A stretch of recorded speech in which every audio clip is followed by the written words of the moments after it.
Hello everyone, welcome to exam forum के आज इस वीडियो में हम 5 फरवरी 2020 से करंट अफेयर्स के क्वेश्चन डिस्कस करेंगे। और आज के इस वीडियो का जो पीडीएफ फाइल है आपको नीचे डिस्क्रिप्शन बॉक्स में मिल जाएगा, आप वहां से डाउनलोड कर सकते हैं। तो चलिए शुरू करते हैं अब आज का वीडियो। आज का पहला क्वेश्चन है, हाल ही में एशिया पैसिफिक क्षेत्र के लिए central banker of the year 2020 किसे चुना गया है। तो एशिया पैसिफिक क्षेत्र के लिए central banker of the year 2020 चुना गया है भारत के शक्तिकांत दास को, यानी कि इस क्वेश्चन का सही आंसर है ए। जो central banker of the year पुरस्कार ये दिया जाता है लंदन की द बैंकर मैगजीन के द्वारा, जो कि इस साल दिया जाएगा शक्तिकांत दास को। आप ये जो फोटो में देख रहे हैं ये है शक्तिकांत दास, जो कि वर्तमान में आरबीआई के 25वें नंबर के गवर्नर हैं। आरबीआई जो कि भारत की सेंट्रल बैंक है। आरबीआई का मुख्यालय मुंबई में। आरबीआई की स्थापना हुई थी 1 अप्रैल 1935 को। क्वेश्चन नंबर 2 है, हाल ही में बाफ्टा अवार्ड 2020 में किस फिल्म को सर्वश्रेष्ठ फिल्म का पुरस्कार दिया गया। तो बाफ्टा अवार्ड जो कि यूनाइटेड किंगडम में फिल्म जगत में दिए जाने वाले सर्वोच्च पुरस्कार हैं, इसमें इस साल सर्वश्रेष्ठ फिल्म का पुरस्कार दिया गया फिल्म 1917 को। जो फिल्म 1917 है ये प्रथम विश्व युद्ध के दौरान मारे गए 2 ब्रिटिश सोल्जर्स के जीवन पर आधारित फिल्म है। इसी फिल्म को इस साल दिया गया है बाफ्टा अवार्ड 2020 में सर्वश्रेष्ठ फिल्म का पुरस्कार। बाफ्टा का पूरा नाम है British academy of film and television arts, जो कि यूनाइटेड किंगडम में दिए जाने वाले फिल्म क्षेत्र के सर्वोच्च पुरस्कार हैं। इस साल जो बाफ्टा अवार्ड दिए गए ये इनका 73वां संस्करण था। अब आपको बाफ्टा अवार्ड 2020 से 4 क्वेश्चन याद रखना है। सर्वश्रेष्ठ फिल्म का पुरस्कार दिया गया 1917 को, जबकि गैर अंग्रेजी भाषा में सर्वश्रेष्ठ फिल्म का पुरस्कार दिया गया पैरासाइट फिल्म को, जो कि साउथ कोरियन फिल्म है।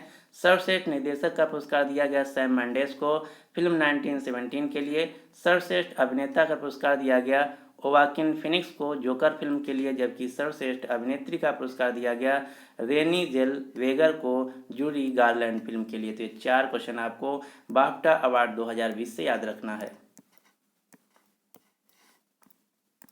क्वेश्चन नंबर 3 है, हाल ही में बीसीसीआई ने क्रिकेट सलाहकार समिति में कितने नए सदस्यों को शामिल किया है। तो हाल ही में बीसीसीआई की क्रिकेट सलाहकार समिति ने 3 नए सदस्यों को शामिल किया है, यानी कि इस क्वेश्चन का सही आंसर है ए। अब ये 3 व्यक्ति कौन है हम देख लेते हैं। सुलक्षणा नाइक, मदन लाल, रुद्र प्रताप सिंह, ये 3 नए सदस्य शामिल किए गए हैं बीसीसीआई के क्रिकेट सलाहकार समिति में।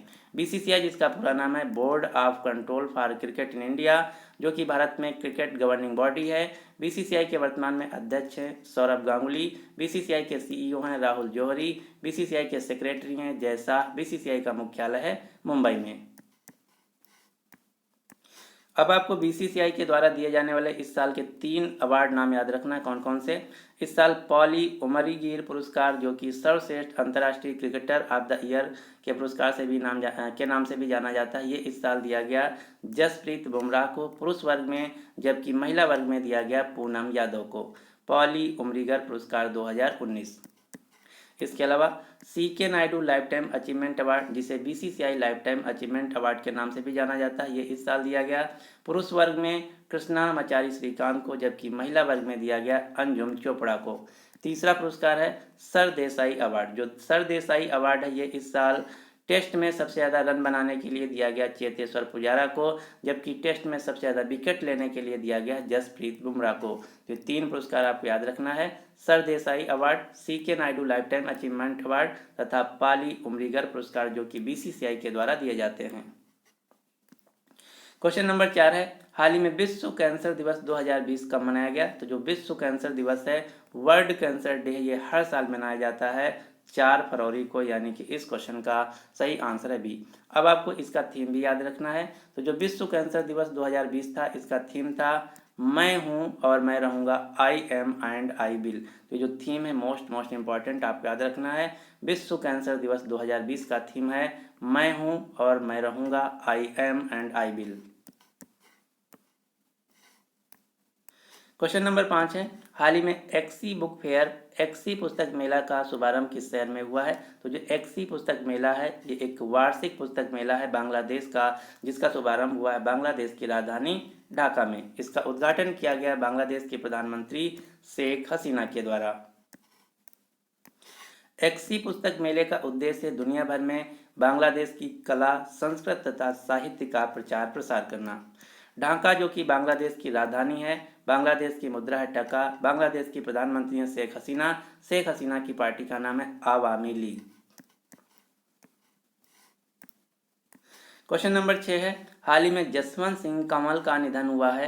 आपको बताना कि जो जसवंत सिंह कंवल थे ये एक प्रसिद्ध डैश क्या थे। तो जसवंत सिंह कंवल जो कि एक भारत के प्रसिद्ध उपन्यासकार थे, इनका हाल ही में निधन हो गया है। आप ये जो फोटो में देख रहे हैं जसवंत सिंह कंवल जो कि एक नॉवलिस्ट, शॉर्ट स्टोरी राइटर तथा एशियस्ट थे, पंजाबी भाषा के मुख्यतया, इनका हाल ही में निधन हो गया है। क्वेश्चन नंबर 7 है, हाल ही में भारतीय पैरा ओलंपिक समिति का नया अध्यक्ष किसे चुना गया है। तो हाल ही में भारतीय पैरा ओलंपिक समिति का नया अध्यक्ष चुना गया है para Olympic athlete Deepa Malik को, यानी कि इस क्वेश्चन का सही आंसर है ए। आप ये जो फोटो में देख रहे हैं ये हैं दीपा मलिक जो कि एक 60 फुट तथा जोवेनियल थ्रोवर हैं। इन्हीं को चुना गया है भारतीय पैरा ओलंपिक एथलीट समिति का नया अध्यक्ष। अगर क्वेश्चन पूछा जाए कि इंडियन ओलंपिक एसोसिएशन यानी कि भारतीय ओलंपिक संघ के अध्यक्ष कौन है, तो उत्तर होगा नरेंद्र ध्रुव बत्रा वर्तमान में भारतीय ओलंपिक संघ के अध्यक्ष हैं, प्रेसिडेंट हैं। अब हम देख लेते हैं कि ओलंपिक खेल कब और कहाँ खेले जाएंगे। तो जो समर ओलंपिक 2020 हैं ये इस साल खेले जाएंगे जापान की राजधानी टोक्यो में। इसके 4 साल बाद 2024 में खेले जाएंगे समर ओलंपिक्स खेल फ्रांस की राजधानी पेरिस में। 2028 में खेले जाएंगे समर ओलंपिक खेल अमेरिका के लॉस एंजलिस शहर में। तो ये 3 वेन्यू आपको याद रखना है। क्वेश्चन नंबर 8 है, हाल ही में लगभग 80 ट्रिलियन क्यूबिक फीट के नए प्राकृतिक गैस भंडार की खोज किस देश में हुई है। तो हाल ही में 80 ट्रिलियन क्यूबिक फीट नए प्राकृतिक गैस भंडार की खोज हुई है यूएई, संयुक्त अरब अमीरात देश में, यानी कि इस क्वेश्चन का सही आंसर है ए। संयुक्त अरब अमीरात जिसकी राजधानी अबू धाबी, संयुक्त अरब अमीरात की मुद्रा है दिरहम। यहाँ के 4थी बार प्रेसिडेंट बने हैं खलीफा बिन जायद अल नायन। क्वेश्चन नंबर 9 है, हाल ही में किस देश ने क्लासिकल स्वाइन फीवर को नियंत्रित करने के लिए एक नया टीका विकसित किया है। तो हाल ही में क्लासिकल स्वाइन फीवर को नियंत्रित करने के लिए एक नया टीका विकसित किया गया है भारत के द्वारा, यानी कि इस क्वेश्चन का सही आंसर है ए। ये जो टीका है इसको विकसित किया गया है भारतीय पशु चिकित्सा अनुसंधान संस्थान के द्वारा, जिसका मुख्यालय उत्तर प्रदेश के बरेली इज्जत नगर में। इसी के द्वारा ये टीका विकसित किया गया है, जिसका मुख्य उद्देश्य होगा जो सुअर होते हैं इनकी सबसे बड़ी बीमारी होती है क्लासिकल स्वाइन फीवर, जिसकी वजह से कई सारे सुअर की हर साल मृत्यु हो जाती है, जिसका औसत देखा गया कि भारत में सुअरों की मृत्यु से हर साल 400 करोड़ रुपए का नुकसान होता है। तो अब ये जो नया टीका विकसित किया गया है इसकी वजह से ये सुअरों की मृत्यु नहीं होगी और 400 करोड़ रुपए भारत के बच जाएंगे हर साल। तो आपको याद रखना है क्लासिकल स्वाइन फीवर को नियंत्रित करने के लिए एक नया टीका विकसित किया गया है भारत द्वारा, भारतीय पशु चिकित्सा अनुसंधान संस्थान के द्वारा।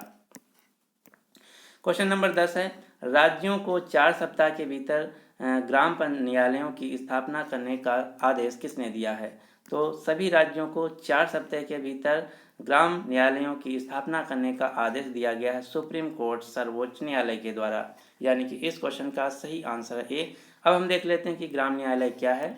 तो ग्राम न्यायालय अधिनियम 2008 को जमीनी स्तर पर ग्राम न्यायालयों की स्थापना के लिए पारित किया गया था।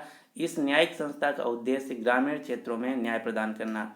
वर्तमान में केवल पूरे देश में 208 ग्राम न्यायालय हैं, जबकि 12वीं पंचवर्षीय योजना के मुताबिक देश में 2500 ग्राम न्यायालयों की आवश्यकता है।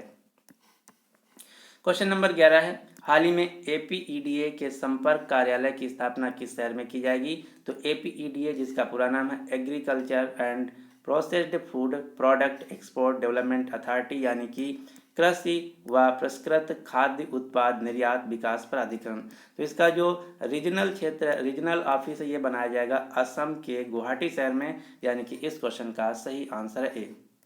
इसके लिए जो रिस्पॉन्सिबल मिनिस्ट्री है इसका नाम है फूड प्रोसेसिंग इंडस्ट्री मिनिस्ट्री, जिसकी वर्तमान में मंत्री हैं हरसिमरत कौर बादल, जो कि भटिंडा पंजाब से लोकसभा सांसद हैं। क्वेश्चन नंबर 12 है, हाल ही में American real estate company WeWork का नया सीईओ किसे बनाया गया। तो वी वर्क जो कि एक अमेरिकन रियल एस्टेट कंपनी है, इसके नए चीफ एग्जीक्यूटिव ऑफिसर बनाए गए हैं भारतीय मूल के व्यक्ति संदीप मथुरानी, यानी कि इस क्वेश्चन का सही आंसर है बी। आप ये जो फोटो में देख रहे हैं ये हैं भारतीय मूल के व्यक्ति संदीप मथुरानी, इन्हीं को American real estate company WeWork company का नया सीईओ बनाया गया। बी वर्क कंपनी जिसका मुख्यालय अमेरिका के न्यूयॉर्क शहर में। अब आपको 5 भारतीय मूल के सीईओ का नाम याद रखना है जो कि मोस्ट इंपॉर्टेंट हैं। कौन कौन से? सबसे पहले गूगल एंड अल्फ़ाबेट कंपनी के सीईओ हैं सुंदर पिचई। माइक्रोसॉफ्ट कंपनी के सीईओ हैं सत्या नडेला। अडोब कंपनी के CEO Shantanu Narayan. Microsoft master card company के सीईओ हैं अजय पाल सिंह बंगा। नोकिया कंपनी के सीईओ हैं राजीव सूरी। और हाल ही में आईबीएम कंपनी के नए सीईओ बने हैं अरविंद कृष्णा। और दुनिया की सबसे बड़ी फार्मास्यूटिकल कंपनी जिसका नाम है नोवर्टिस, जो कि एक स्विस कंपनी है, इसके भी सीईओ हैं भारतीय मूल के व्यक्ति जिनका नाम है बसंत नरसिम्हन। तो ये हैं कुछ सीईओ जिनका नाम आपको याद रखना है। तो ये थे आज के करंट अफेयर्स के क्वेश्चन। अब आपके लिए क्वेश्चन क्या है कि हाल ही में आबिद अली नीमचवाला ने किस आईटी कंपनी के सीईओ पद से इस्तीफा दे दिया है? तो इस क्वेश्चन का जो सही आंसर है आपको नीचे कमेंट बॉक्स में बताना होगा। अगर आपको वीडियो पसंद आया तो प्लीज़ इस वीडियो को लाइक कीजिए और अपने सभी दोस्तों के साथ जो किसी भी एग्ज़ाम की तैयारी कर रहे हैं उनके साथ इस वीडियो को शेयर जरूर कीजिएगा। अगर अभी तक आप हमारे चैनल एग्जाम फोरम को सब्सक्राइब नहीं किए तो इसको सब्सक्राइब करके नोटिफिकेशन बेल को ऑन कर लीजिए ताकि आपको इसी प्रकार से डेली मॉर्निंग में करंट अफेयर्स का वीडियो मिलता रहे। So finally thanks for watching exam forum.